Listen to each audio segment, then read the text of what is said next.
Hey, I'm Kat, mom of 3 and founder of Ritual, the company setting a new standard in the supplement industry. When I was pregnant, I remember staring at my prenatal vitamins and thinking, what's in this stuff? All I found were vitamins high in heavy metals and lacking in the very essential nutrients we need. So we scoured the world for the best quality ingredients, backed by clinical studies, third-party tested, and Ritual's Essential Prenatal was born. Join our family of skeptics with 40% off your first month when you visit ritual.com/podcast. Judy was boring. Hello. Then Judy discovered ChumbaCasino.com. It's my little escape. Now Judy's the life of the party. Oh, baby, mama's bringing home the bacon. Whoa, take it easy, Judy. The Chumba life is for everybody. So go to ChumbaCasino.com and play over 100 casino-style games. Join today and play for free for your chance to redeem some serious prizes.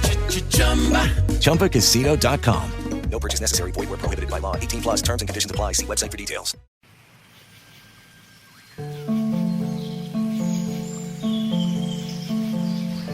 Background music and ambience brought to you in part by Midnight Syndicate. Music for the imagination and the perfect musical accompaniment for the Dungeons and Dragons role-playing game.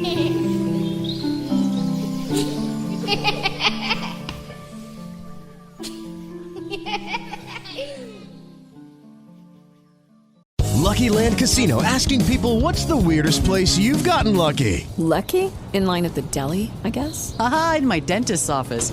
More than once, actually. Do I have to say? Yes, you do. In the car before my kids' PTA meeting. Really? Yes. Excuse me, what's the weirdest place you've gotten lucky? I never win and tell. Well, there you have it. You can get lucky anywhere, playing at LuckyLandSlots.com. Play for free right now. Are you feeling lucky? No purchase necessary. Void where prohibited by law. 18 plus. Terms and conditions apply. See website for details.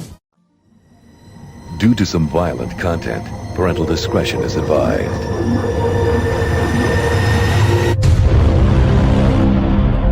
In a world that is not what it seems, and where people are not who they appear to be, where puns run rampant through the streets, and it's hard to tell who the real monsters are. 3 heroes fight to keep the world of Euphrae from ripping apart, and to keep Tim and Terry from getting even more screwed. Now, let's join Sir Thadeus Trebilcock, the wild magic sorcerer, Malphaedor, the fallen Aasimar Oathbreaker, and the half-satyr, half-halfling bard, Nastly, as they band together in their enduring pursuit of a fool's quest. So welcome back.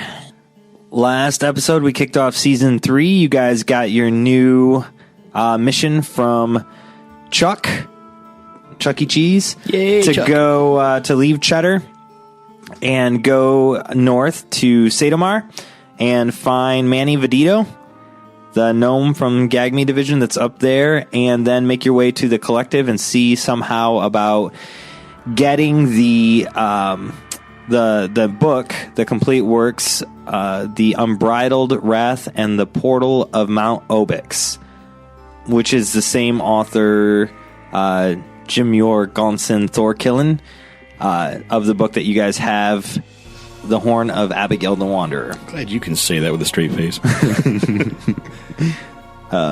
I practice. Okay. Before you guys left off, though, you had received a summons, sort of. It was kind of in part from Chuck, but also by the time you guys got back to your room, Thaddeus, you found the summons in letter form tucked under your door that invited you to go to Ingvald's new brew pub, which was the Shell and Pirate... Half Shell Pirate Brewing Company. Half Shell Pirate Brewing Company. Sorry, I need to write that down. Half Shell Pirate Brewing Company. It's a Ninja Turtle joke with pirates. I don't get it. My bad. At this point, I'll let it known. I bequeathed the shell that we took from Mikey. Oh, I took that shell. Yeah, to put yeah, up on no, that the, thing's definitely there like... you go. The shell is in the middle of the dining room on above the bar. Yeah, Nice. so instead of a shield or a giant sword for ambiance. You've got it's a turtle shell. A turtle shell. Yep.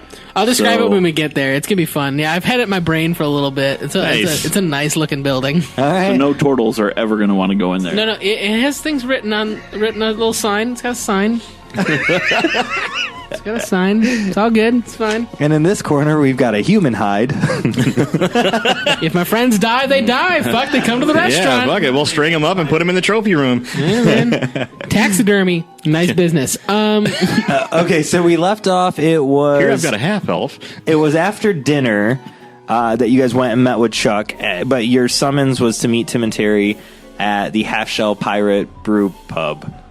Did I get it right? Just Brewing Company. Brewing Company. It's a brew pub, so you're not wrong. The half shell. Cool. You're not wrong. The Half Shell Pirate place. There we go. The Half Shell Pirate's fine. Yeah, the Half Shell Pirate. So yeah, I'm gonna get with Thaddeus and make sure that I can accompany him to Ingvald's establishment. MC is nowhere to be found for unknown reasons. He's probably already there. So I'll go and I'll go find Malphaedor and show him the invite and tell him Tim and Terry are waiting for us. Oh, very good, very good. It's been a long time since I've seen any of them. Mm-hmm. So should we look for the satyr or just head there now? Well, he's normally attached somewhere nearby. He's probably already there. I'm sure either if he's nearby, we can hear him. I don't have my kazoo. I can't do anything. We have got to get you a kazoo. I need to learn how to play kazoo. Is the worst part of this. I know you hum or some shit. I've never used one before because my parents were smart and didn't buy me a fucking kazoo. Or just tell me what kind of kazoo sound you want, and I'll see what I can find. Oh, I want the most annoying version. I don't care what it is. Like kazoo versions of all the popular sound. Basically, I want kazoo. Can you find Despacito?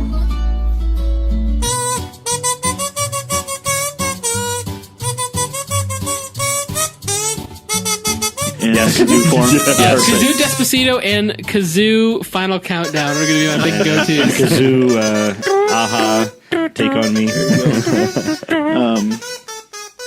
Rick Astley. Yeah. It's MC Nastly. I've actually got the Astley. Yeah, every Rick Astley song in Kazoo, just let me know which one it is, and I'll play it in my brain. Oh, they have more than one? Mick Nastly. Dude, he has this one good one. The rest are trash, but keep fucking playing them. I don't think I've ever heard one song, and that's it. That's pretty accurate.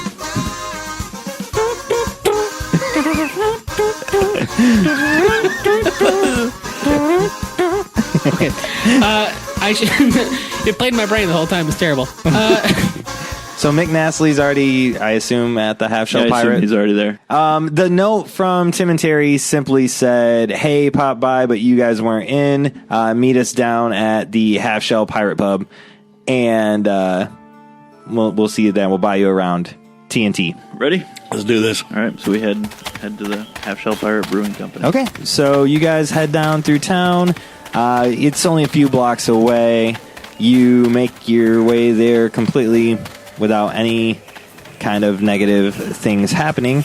But actually, for the description of the pub, I'm going to hand it over to William to describe what he's done with the place. Hopefully, he didn't write it down.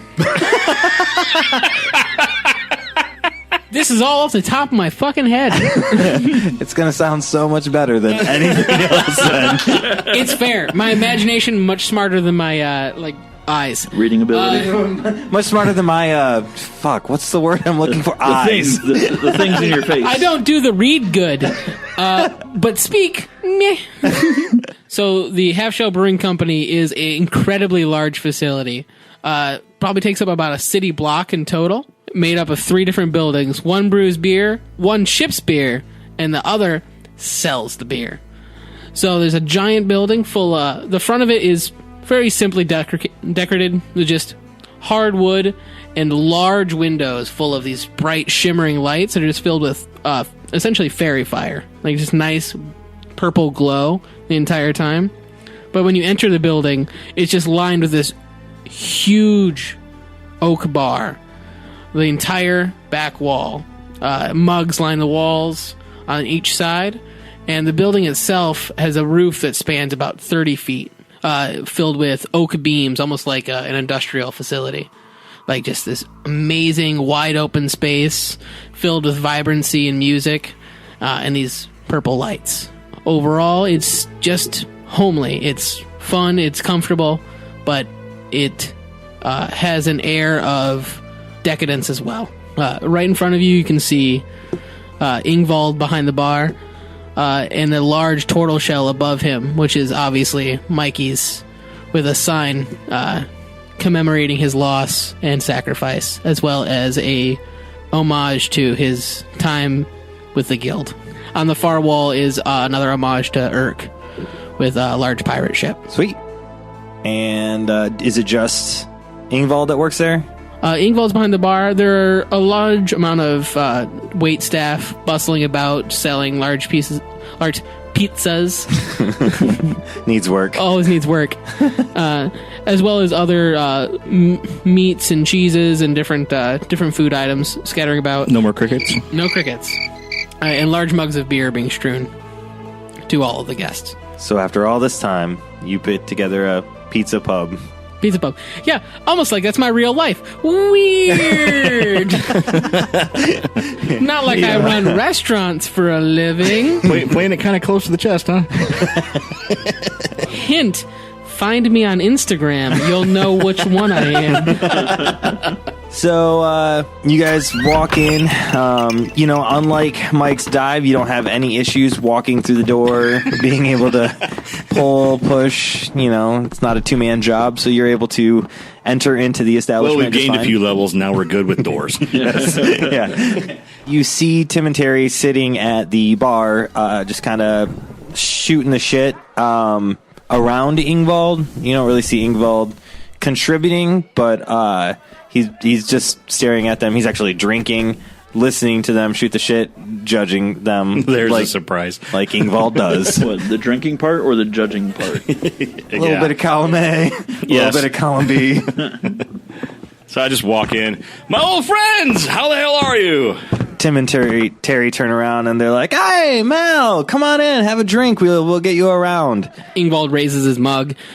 "Hello, chums. Thank you for finally making it in." He's well drunk at this point. Is this the first time I've been in this? Yeah, I guess yeah, I've it's been the first time. about. Yeah. So I walk in nice and slowly, taking the whole place in as I go. Very nice establishment. Well done. Thank you. Much work was put in, and we're happy to have it open and selling beer at this point. Very good. It's much more relaxing than our adventures. Yes. Also, much easier to get drunk. Oh, yeah. Ingvald, you haven't met Thadeus before. I look over at Thadeus and kindly ask, "How are you, friend?" I make a formal introduction. Thadeus, this is Ingvald Porter Altbeer, a compatriot of mine. I've heard many stories about you. I hear you had a cat friend that you've lost recently. There was a cat, yes. And I'm sorry for your loss. He hates the cat. That's not what I heard. They were really good friends. No, he hates the cat. Are you sure? Yeah, pretty much. Just stare across the bar and take a large swig of my beer. From nowhere, you hear some clapping coming from up the stairs, maybe a second story, but out of nowhere, you see Nastly, MC. MC Nastly falls from the rafters up above, loudly playing his kazoo. Out of nowhere, a large image, almost spectral image of a kazoo breaks out in full song, much to the annoyance of Ingvald. What song? Oh, definitely not going to give you up. Nice. I don't know. I can't. We have to edit that out and put like an actual version. That's. Do we have to edit that out? Yes. No. But in kazoo. Right. MC's just dancing around with a kazoo, He's doing the Rick Astley out. dance the whole time. I just kind of like do a nice bob. face palm. Tim and Terry both take their mugs and just down it. They were still like half full, but they just crushed the whole thing. And Terry was like, "It's the third time he's played that tonight." MC buys a round for the whole group, So I only to force him to stay for one more song. I come up behind Tim and Terry with a hand on their shoulders, and it won't be the last either. A truer statement has never been said, says Tim. As the satyr approaches the bar, Ingvald is not pleased. But he can hold his liquor, and he likes to buy it, right? So. The only thing Ingvald respects about this man. That in his war-torn history. So you guys saw Tim and Terry a little bit when you first got back from your, at the beginning of the 3 months. Tim was pretty okay from being kidnapped, but Terry kind of had his brain broken from the portal. Mm-hmm. I don't know if you guys remember that, but he went through it, and then he was like kind of shaking, crazy, saying the portal's still open, it shouldn't be open, it needs to be closed.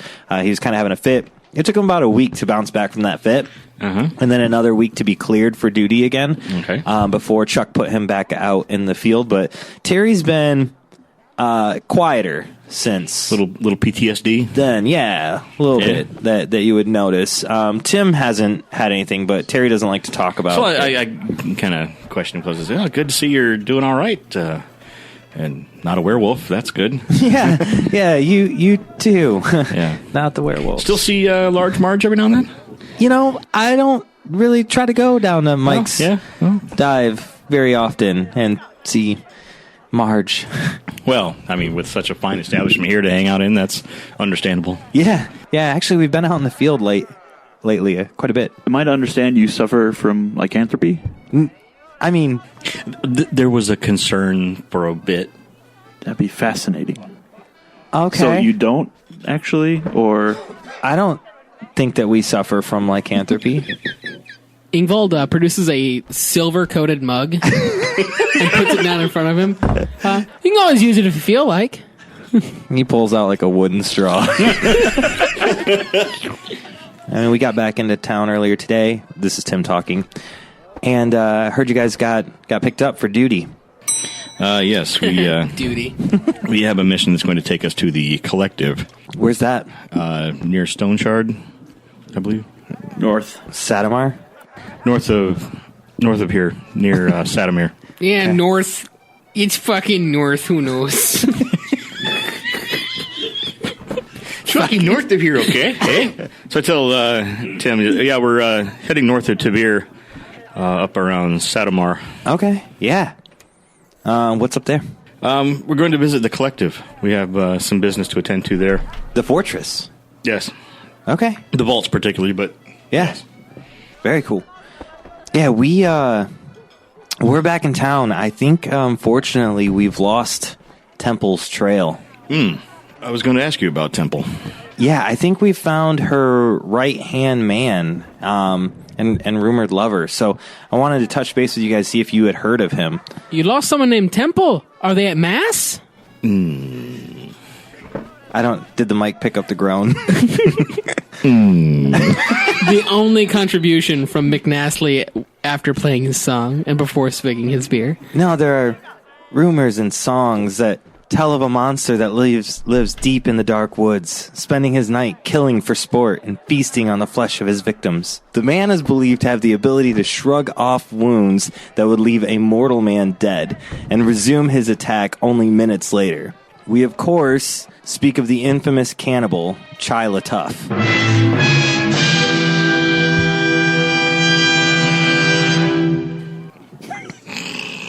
We are back to get clearance to finish tracking him down and kill him. Clearance? From Chuck. I would say just go take him out. Better to ask forgiveness than permission. Well, if Chuck wants us to capture him, then he's going to need to give us some reinforcements. If he just wants us to isolate and eliminate him, then we can probably do that on our own. Well, you know your abilities and limitations better than we do, so... Bold of Tim and Terry to ever fucking say that about fucking anybody. I want to point out, who do Tim and Terry think they fucking are? Yeah, they've been through some shit, so maybe they... I mean, if you get experience from getting the shit kicked out of you, I guess. So we're going to go take on Chai LaTough. Oh, well, that Chai sounds like a tough job. Tim continues on. It sounds like Temple made her way down to Seaforge and hopped a boat from there I don't know where she was going. They said someplace north, but it was a smaller boat, and with the weather the way it is, not a lot of boats are heading north. Most are heading south for fear of early winter storms. All right. We just wanted to catch up before you guys went on. We've got a few nights still to try and track him down. We're going to try and get to him before the full moon, so we'll leave you two to it. And if we happen to run across anything regarding Temple along our way, we'll definitely send a runner. Yeah, thanks. Ingvald, do you have rooms here or just drinks? Just drinks, but if you pass out soon enough, there's benches to sleep on. Just sleep where you fall, huh? You guys are only a couple blocks away from your bedrooms, so... So, how are we planning on traveling to Satomar? Rent some horses, carriage. There are paths. There's paths that take you up through the ribs. There are ships you can try. There are a road that takes you around the ribs, so you're not going through the mountains in the winter. That would take you up to Axbite or Bardis. What would you guys like to do? How would you like to travel? We could take the road up to Gilio's Landing and then a boat to Morodi. It's on the coast. Yeah. And then just head... Probably the quickest way. North from there. Up along the coast of Cats. Okay. Sounds good. Leaving tonight or crashing tonight and taking off in the morning from Cheddar? We might as well get drunk tonight. Yeah, I mean, this is first we've seen Ingvald and Tim and Terry in a while. Let's make a night of it. All right. So we can leave off in the morning if we're capable. Yeah. You guys go to town. As we drink, the satyr breaks out in song and the beers flow. Thaddeus will have one drink and then retire to his room, study his spell book. I mean, this is well past his bedtime. Try to persuade him. Well, yeah. I mean, the sun's obviously gone down. He I try should to be in bed persuade by him now. to stay. Let's see, rolled a 19. 27. What do I roll? Persuasion against it? Make a charisma check. Yeah. Yep. Just a charisma check? Yep. Nope. Okay, so I have two drinks, and then go back to my room to study my yeah, that's fair. spell book. I'm asking Terry about his lycanthropy. Ask him, just trying to get him to open up about it, and I'm very interested in werewolves. So he recants the adventure that they had during their trials and tells you... we never did get that story, did we? Tells you about when they were sent out to get werewolves, and he points at Mal and Ingvald, and he's like, and these assholes had to go save a doll, which then we had to save 2 weeks later. Ingvald looks across the bar, is like, I'm going to bone your mother if you don't shut up. I'm surprised you haven't. It's stuck at the bar. It's fair. So, yeah, he tells you about they got sent out to go track down this werewolf. And when they got there, they found the werewolf in an old farmhouse. And the people had been killed. And they had to fight the werewolf. And essentially what they did, instead of killing the werewolf with silver or anything along those lines, they got into a position where they were able to trap the werewolf, and then they ran out of the house and burned it down. And then they got XP and leveled up. Does fire kill a werewolf? Fire can kill a werewolf. That was just silver. Enough. Yeah. Enough. Yeah. It'll kill it down enough. I mean, it burns it to death. It burns it to death. So when you turn on the full moon, and are you dangerous, like, to other people? Do you lock yourself in a cage on the full moon? In theory, if we were werewolves, then yeah, we would probably turn on a full moon. In theory, if we were werewolves, the first full moon would have been our turning point, and then we might be able to isolate times where we can turn without it being the full moon. But in theory, the full moon really enhances our power. So you're still just not going to admit that you're a werewolf. I grab him by the back of the neck. Did you turn? We don't know. Ingvald reaches across the bar and just lightly brushes Terry with the silver mug. Do it. See, let's I drop a silver piece down the back of his armor. Would have been like a non-lethal attack. Yeah, it would have been like he would have rolled a 16. I'm within 5 feet. Yes, advantage. Okay, roll again for your advantage. 16. Okay. Just like a light brush against the elbow that's sitting on the bar. He seems startled and pulls his arm back, but you don't see any burns or any physical thing. He just seems like maybe he was taken aback that you touched him. Ingvald laughs and just takes a really large swig of beer and stares him directly in the eyes. What if I drop a silver coin down the back of his shirt? Well, that might hurt him, you know. What if you do such things? What would that be, a sleight of hand? I got a 13. Okay, so you were behind him anyway, and you kept putting your hand on his shoulders and on the back of his neck and stuff, so you were just there. So when Ingvald touched his arm with the mug, he pulled back and almost took a half step back toward you. So it was just easier for you to reach into your coin purse, easy, bloop, grab a silver, and it slides down the back of his shirt. And he jumps forward a little bit and shoves his chest out and grabs the back of his shirt. And he's like, "Jesus!" and starts shaking the stuff out from behind him. He's like, "What is wrong with you guys?"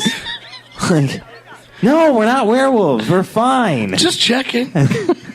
Quit putting things in my shirt. Ingvald pours a round of his strongest ales for everyone. Like, well, at least we're safe. Terry turns back to... it's Terry. Terry turns back to Mel. He's like, this round's on you. Fair. A round for everybody. All right, after this beer, Thadeus will head back to headquarters and study his spellbook and then go to sleep.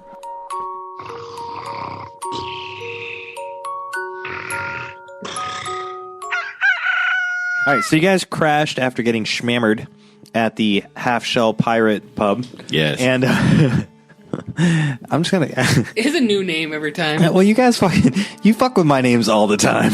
It's a little taste of your own medicine. Like in the Yours second are episode. fucking stupid sometimes, though. Mine are all puns. Mine is an homage to dead friends. Okay. So you guys crash, you wake up the next morning. Do you acquire horses? The plan was to leave from Cheddar, head up northeast through Buxby into Gilio's Landing, and then take the boat from Gilio's Landing to Marodi, correct? Yes, I think that's the best. The best option. Before the gang leaves the bar, obviously as they're kind of hungover, Ingvald has breakfast prepared for them by the chef, as well as giving them an offer. He'd like them to bring back any ingredients that are exotic that they find along the way for his brews. So should they find anything that is of interest or importance when it comes to botanicals or herbs, he's willing to pay for those. Okay. Absolutely. Knowing that they have to go through the Tavir forest, he's interested in them finding something important. Yeah, so do you have a list or something? Mal would probably recognize some of them, but he had the lowest survival skill of everyone previously. So. Yeah, well, I mean, still have a +4. Okay, yeah. Not terrible. I'm just not proficient in it. But better than Nastly's, yeah. But no specific inquiries, though he prefers something that would make the beer special. So either glowing or darkening or some type of a special effect. Okay. Would be the most interesting product he would. What can you do with Whisper's tongue? With Whisper's tongue, you can't make beer with flesh. That's not allowed. Just a thought. Just a note. It has to be botanicals. It has to be herb based or just like no a plant. Animal, no mineral. Grain based. Yep. Maybe mushrooms. Yeah, if they're trippy mushrooms, that's actually really good beer. People like it. A bean. Oh God. Beans, you can talk to the chef about purchasing, but no, I have a bag of beans. The chef would be the best consultant for that. His name is no, I don't have a name for him. We just call him Chef. Chef. His name is mostly just Chef. His name is Chef to be determined later. All right, cool. So you guys take your breakfast and leave, crash for the night, wake up the next morning. go to acquire horses for travel? I'm good with whatever. You got your hippogriff, right? Yeah, I've got my raven griff. So whatever they default to, I'm a I'll also cloven go along hoofed with it. animal. I'm able to gallop for the most part. Yeah, but not as fast as probably a horse would. He's a halfling, right? Yeah. And he's an old man. Yeah. More or less. What's the carrying capacity of a raven griff? Y'all just going to mount up together? Could. He's a large monstrosity. Strength of 17. A large creature would be like a horse. Right. A horse could carry, you and the halfling, but probably not all three of you. Yeah, I'm a medium-sized creature. Well, I mean, if the old man's riding bitch and he's riding on the saddle horn. I'm a halfling satyr, so that means I'm medium-sized, not small-sized. Oh, okay. Mm-hmm. Yep, so I have to have my own animal. Okay. Yep. Otherwise, you'd be right that two of us could be on that horse. Right. But yeah. Yep. Due to the satyr aspect, I am medium sized. Okay. Cheddar's a really big town, and there's competitive pricing for horses. So you guys could each get a horse for 50 gold. Yeah. I will. Well, I can ride on the ground with them instead of flying. Yeah. Or if you can fly. Yeah. Now I can. So you guys arrange whatever horse travel you need to, and I can. I only have 10 gold. I can spot you. So I'll procure mounts for the two of them. Would you rather a comfortable stagecoach or? Stagecoach would be excellent. I would say you both have about 200 gold. Oh, okay. Yeah, don't do the level 1 rolls for gold at this point. Like you were a court mage, and you are a bard that plays shows like successfully. Okay. I Traveling. didn't know if I should roll for it or how we were going to do that. Okay. Yeah, no. Yeah, 200. Yeah, you got a few gigs under your belt. Yeah, I don't mind either way, but I can persuade most prices down due to my skills. So if we want to look at some horses, well, Cheddar has standing prices for a lot of Gagme already, so you're already getting a pretty big discount because we you get are a guild Gagme. rates. You get guild rates. Yep. Okay. So what? So the horses would have normally been, let's say, like 75 gold. So you're already because Cheddar is one of the headquartered cities for Gagme, you already get privilege. I would prefer a coach. Riding a horse for several days is not as comfortable as it used to be. A little jarring to old man bones. Mm-hmm. Don't want to break a hip. I'll go to the. It's all downhill from there. So the 17-year-old to the 63-year-old. MC Nastly will go He's to 18, by the the way. nearest shop that can purvey a coach. Okay. To try and get a good price overall. Yeah. So they would charge you 170, 50 for each horse for a 2-horse carriage, and then Got an 18 on persuasion. So on top of that discount, Yeah. what they'll do is they will sell it to you for 140 if you guys, while you are out and about, come up with any raw mithril that you might find. You'd be Mithril? willing to bring it back. They'd compensate you for it. They just want first dibs. Tavir should have raw mithril. Mithril hooves would be cool on a mount. Might help us stealth. Well, we'll stop and talk to the elves. All right. Are you guys willing to take that deal? Yeah. They get first dibs. They'll buy it. They'll Fair. get some kind of That's deal back. completely fair. All right. Not that we'll find any, but Right? yeah, sounds like a good deal. Not that we'll look. Worst paladin ever. Oathbreaker. Yeah, by definition. As you guys are acquiring your coach and 2 horses, you see Tim and Terry trotting down along the road, heading out.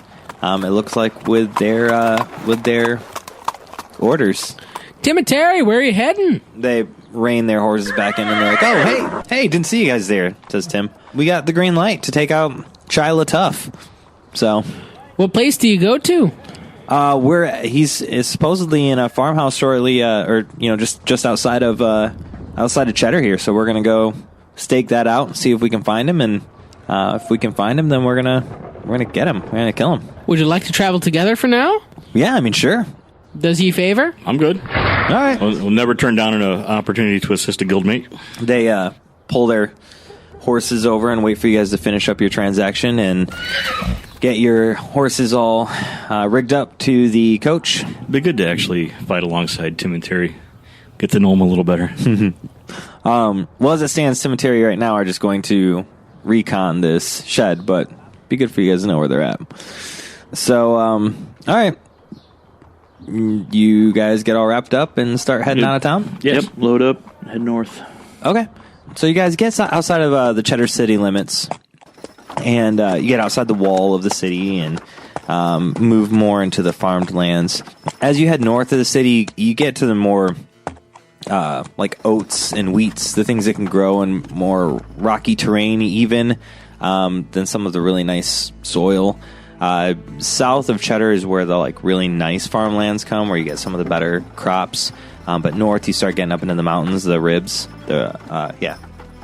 Ribs Mountains. And as you get closer to the base of the Ribs Mountains, on your way to Bugsby, you get into the wooded areas where you can start breaking away from the main road and follow trails back onto people's property.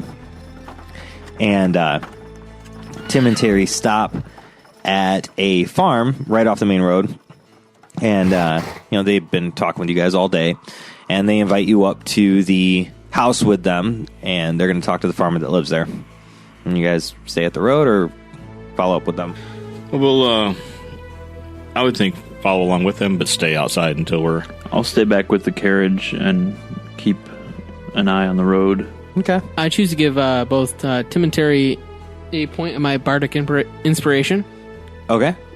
So I'll inspire both with a song of my kazoo. Allow me to play the song of my people. So you start playing the kazoo, and their normal stride turns into more of a saunter as they make their way up to the farmhouse. And they get up there, and Terry knocks on the door. A middle-aged man opens up the door and says, "Tim, Terry, it's nice to see you guys again." And Tim says, "Well, hey there, farmer. Mathis, how have you been?" And seemingly Farmer Mathis is like, doing well, Tim. Are you guys here to take a look at that farmhouse just up the way? Tim's like, "Yep. I'm hoping that we'll be able to leave our horses here with you for a little bit, and maybe come back to them. If you don't hear from us by morning, then you can send word back to Gagme that things did not go as planned." And Mathis was like, "Already said I would do that for you, boys. Are your friends," he nods up to you guys behind, "leaving their stuff here, or are they just escorting you this far?" And Tim looks over his shoulder at you guys. "We'll accompany you if you..." All right. It sounds like they're coming with us, so I think they'll park up here, and we're going to make our way up the road. So Mathis comes down off the front porch,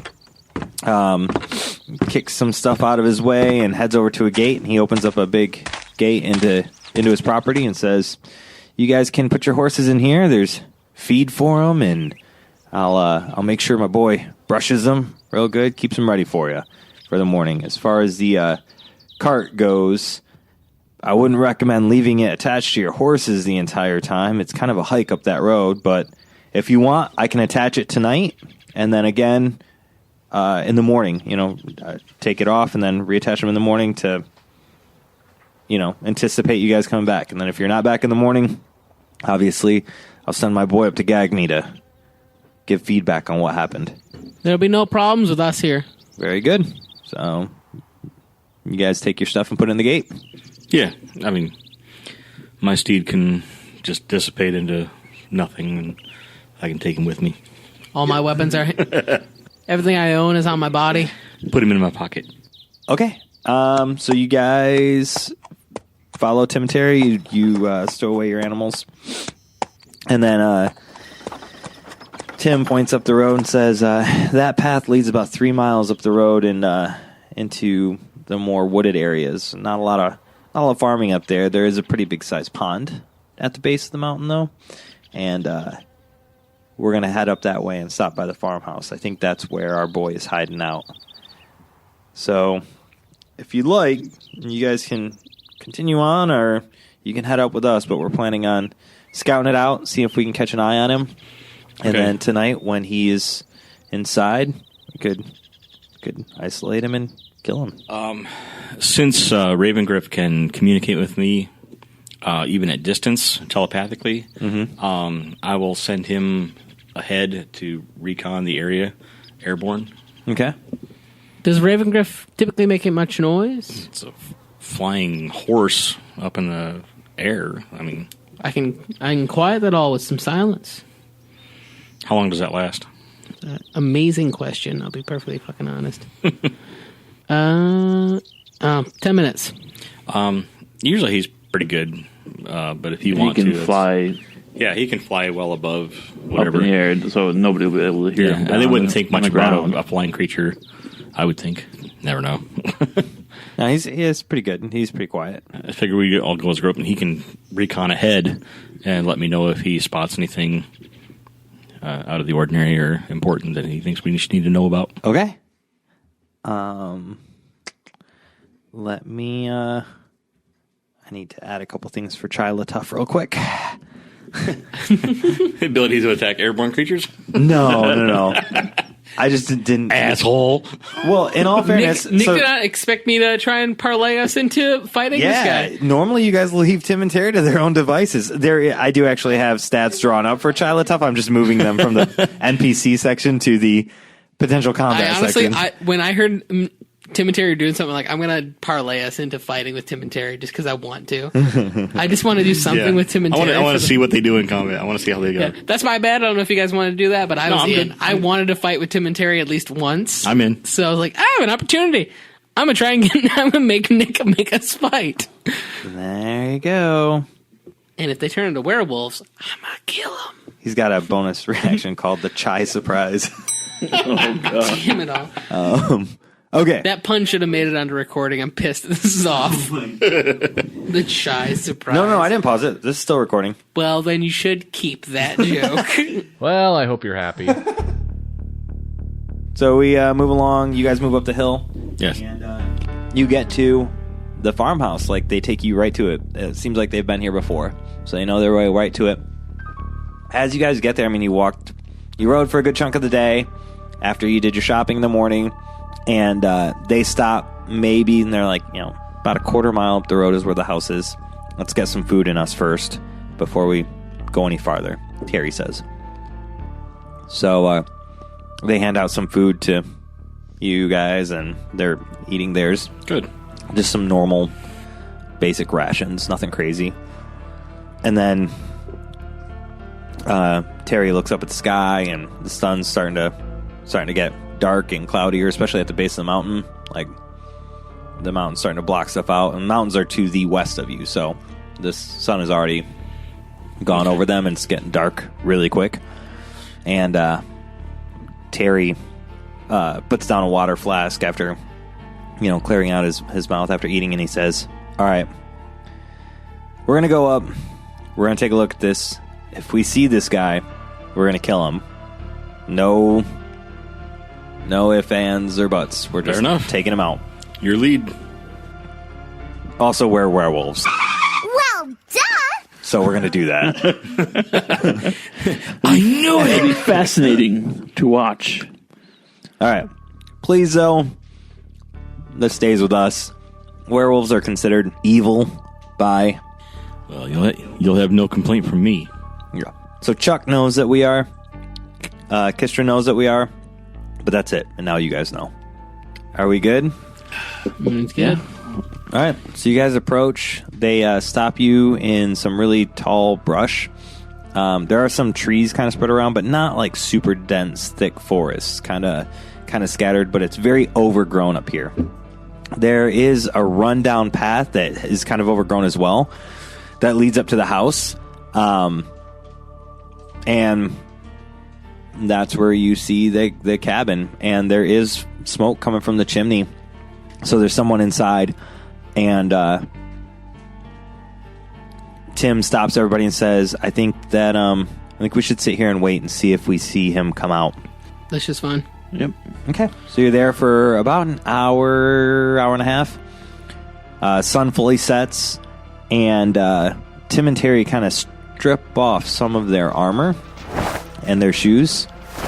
And it's getting kind of chillier out, but they look up at the building, and just as it becomes nighttime, you see a shorter looking dude with close crop hair come out wearing nicer clothing, but more like sturdy blacksmith clothing.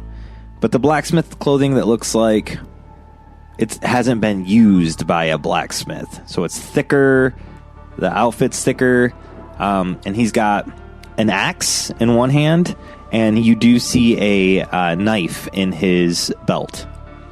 And his eyes seem to stare around the cabin, looking for any kind of danger, trying to sense it. He stops briefly over where you guys are, but then continues on his way and doesn't seem to recognize you or see you. And that seems like a good place to stop.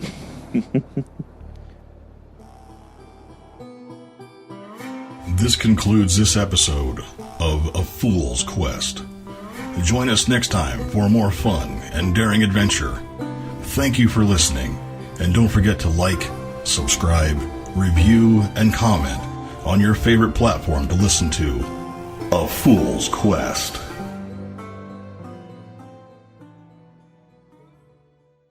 It is Ryan here, and I have a question for you. What do you do when you win? Like, are you a fist pumper, a woohooer, a hand clapper, a high fiver? I kind of like the high five, but if you want to hone in on those winning moves, check out Chumba Casino. At ChumbaCasino.com, choose from hundreds of social casino-style games for your chance to redeem serious cash prizes. There are new game releases weekly, plus free daily bonuses, so don't wait. Start having the most fun ever at ChumbaCasino.com. No purchase necessary. VGW Group. Void where prohibited by law. See terms and conditions. 18+.